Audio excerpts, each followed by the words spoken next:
Поздно ночью на автодроме ГРЭС-2 города Экибастуз сотрудники полиции было замечено стадо коров, которые паслись без присмотра по дороге. Бесплатно-пашущий скот мог стать причиной происшествия на трассе. Позже мы установили владельца скота. Им оказался 42-летний сельчанин, в отношении которого составлен административный протокол по статье 408 Кодекса Республики Казахстан об административных правонарушениях. В другом случае в полиции Актугальского района поступило телефонное сообщение о том, что на 112-м километре автодороги Ленинский, Русская Поляна, около села Хажанжар, скот около 25 голов КРС. Во всех случаях владельцы были установлены и привлечены к ответственности.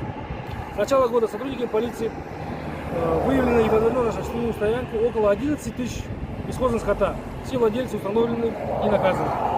Кроме этого, полицейские проводят разъяснительные работы среди жителей сел с целью недопущения подобных случаев. Сотрудниками роты патрульной полиции ежедневно на запрещенных участках автодорог принимаются меры по прогону пасущих скота от проезжей части дороги. Ими же устанавливаются владельцы животных.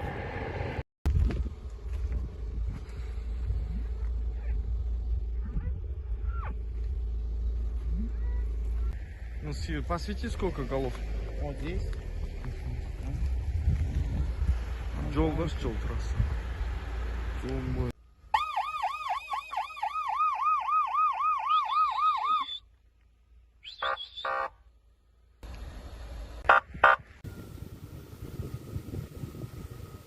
На автодороге Омск-Майкапчигай, район Аккулы, возле села Черное, бродячий скот.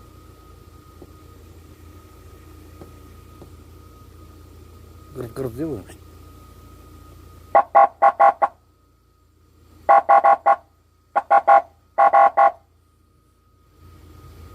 Где-то потеряла.